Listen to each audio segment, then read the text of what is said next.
What time is it? Okay. Oh, hello there.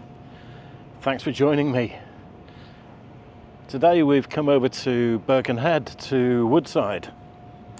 And behind me, no doubt, you can see one of the Stena Line ferry ships.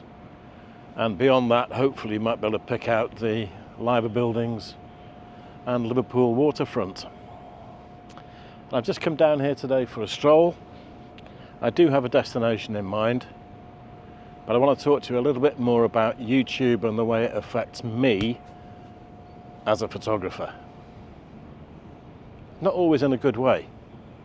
Anyway, let's walk on.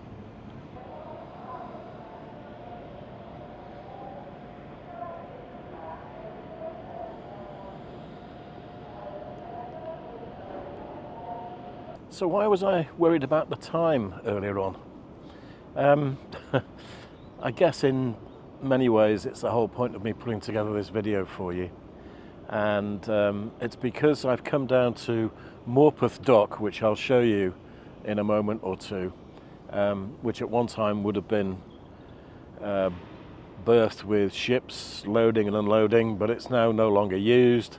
It's pretty much blocked off by the Stena Line ferry terminal pier and landing stage. But just across the other side of Morpeth Dock from me as I speak to you, there is the 1 o'clock gun.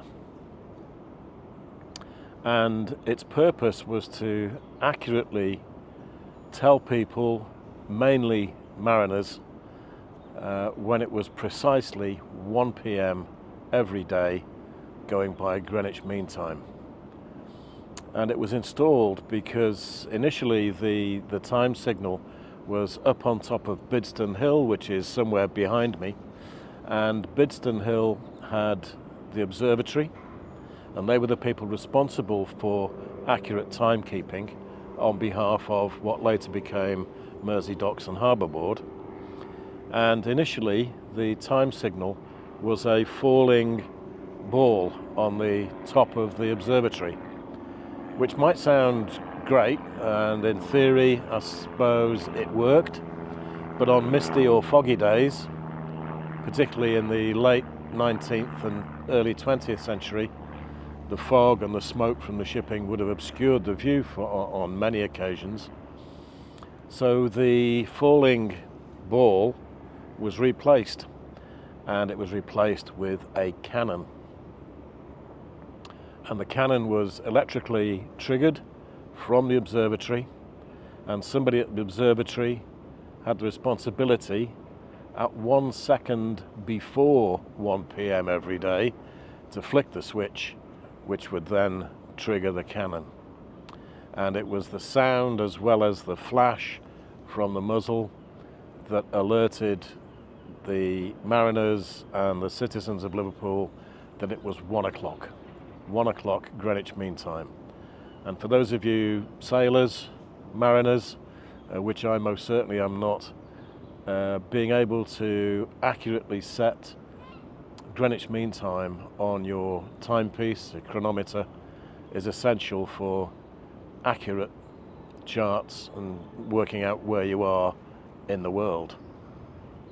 So I've come over here specifically to have a look at the 1 o'clock gun and take some photos of it.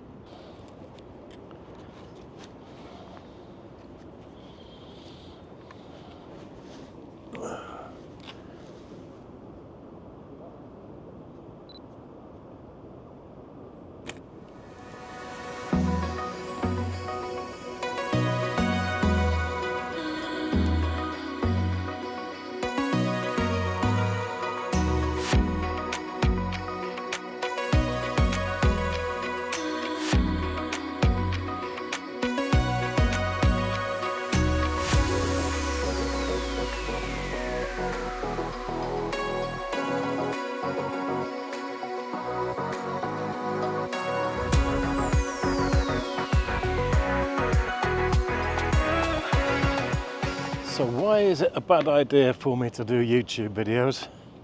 Not just me personally, but I'm sure other people as well. sometimes, because I like to take you to locations and give you a little bit of history and backstory, that kind of takes precedent over the photography.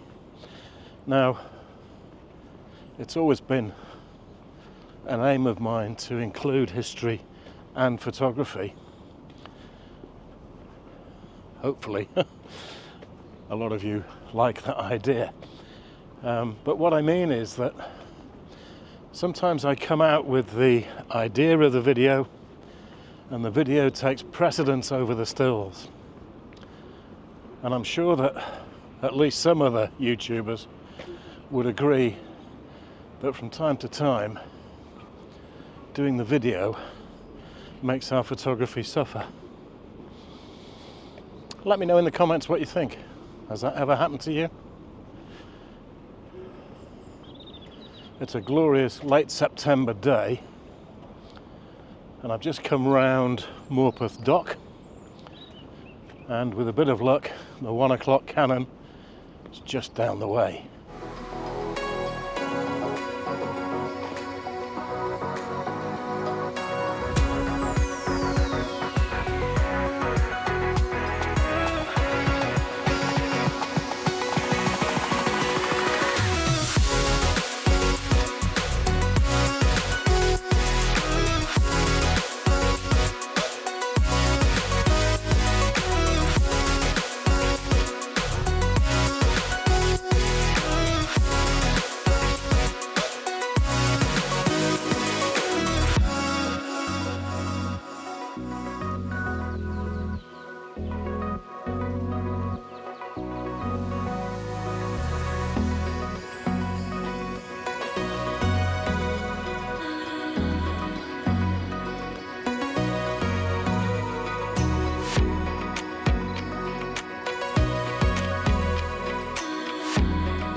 So here we are in front of the 1 o'clock gun house. The cannon that you can see on top, assuming you can see it, isn't the original. The original cannon was one rescued after the end of the Crimean War, and I believe that that is on display at the Maritime Museum over the water in Liverpool there. I wish the birds had shut up. What have I come out with to do some photographs, some stills? The Olympus Pen F, 2 lenses. I've got the Lumix 14mm f2.5 pancake and a lens that I have neglected for far too long, and that's the 25mm Lumix Leica f1.4. Beautiful lens, and I think it's about 12 months since I actually used it. Long overdue. So now it's time for me to try and do some stills of this wonderful monument. I'm going to underexpose this next one by a stop because that sky is very bright.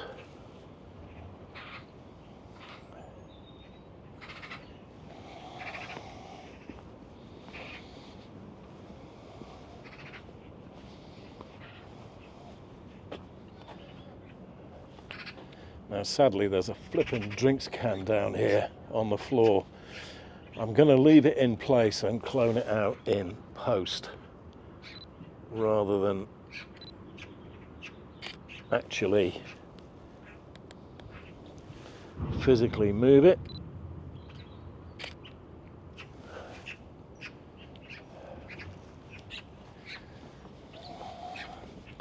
We'll see.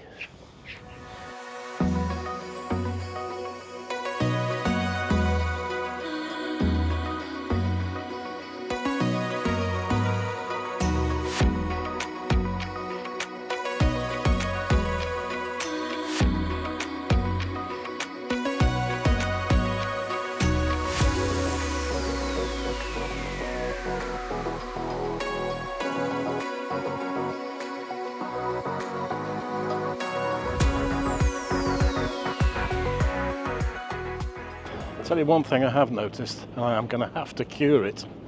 Well, not cure it, but I think it's an oversight on, to be fair to K&F Concept, who manufacture this extending selfie stick, which I'm using, and overall I'm absolutely delighted with it. It's a fabulous bit of kit, really well made, but there is a slight problem with regard to security. Now, I've got a lanyard fitted to the Pocket 3, which is fine when you're using it just on its own. But of course, when you've got it stuck on the end of a 5-foot extending selfie stick, you can't reach that lanyard. So there is no facility at the moment to put anything on the base, on the handle of the selfie stick. So I think I'm going to drill a hole in the base through one of the plastic tripod feet, so that at least when it's closed and in my hand, I've still got the security of a wrist strap around it, because otherwise there's nothing to prevent it from being knocked out of my hand, and in this case ending up in the water. Not good.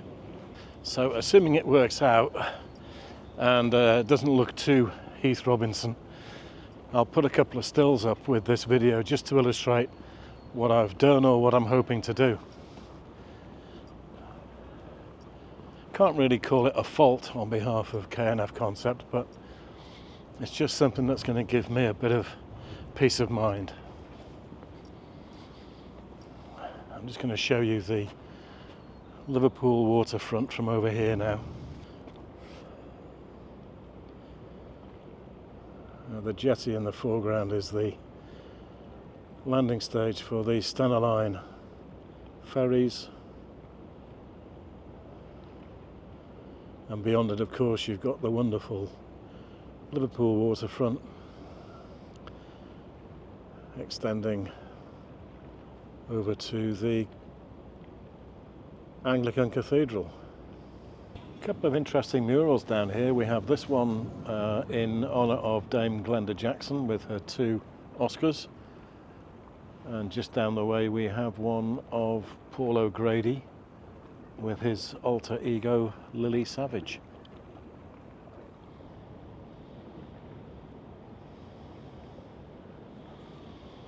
This commemorative plaque is dedicated to the men who died during Operation Franklin, better known probably as the Cockleshell Heroes. They raided the French port of Bordeaux during World War II, and one of the 10 commandos who died was a gentleman from Birkenhead. I believe 12 men took part in total. 2 of them died from hypothermia when their canoe overturned. I believe 2 survived the operation, but the remainder were executed by the Germans.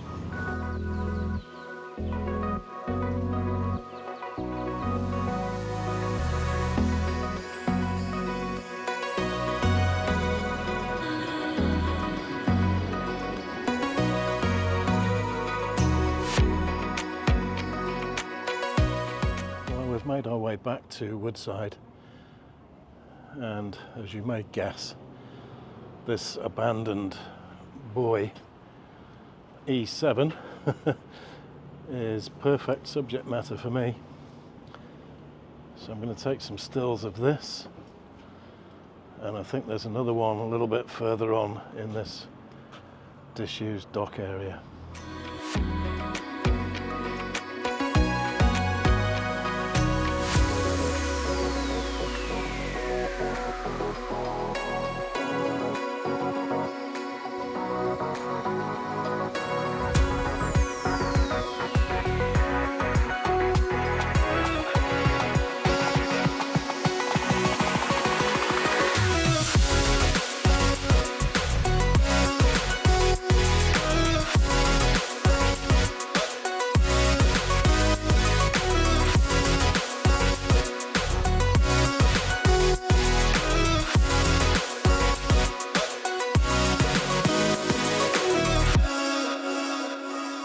Many years, this full-size replica of one of the world's first submarines has stood taking pride of place over here at Woodside, and this is a replica of Resurgam from 1879, and she is certainly one of the very first vessels to sail under power, both on the surface and underwater. Now sadly, on her way down to Portsmouth to be paraded, if you like, in front of the bigwigs of the Royal Navy, she sank only 15 miles off the North Wales coast. And believe it or not, her remains weren't discovered until 1995. So, quite the story. Goodness only knows what it would have been like for the crew on board such a crude vessel. So from a very warm and sunny Woodside here in Birkenhead, I'm going to say enjoy your photography. I've still got 15 minutes before it's 1 o'clock. Do you think I'll hear a bang? No. But anyway, stay safe and I'll see you all very soon. Take care. Bye for now.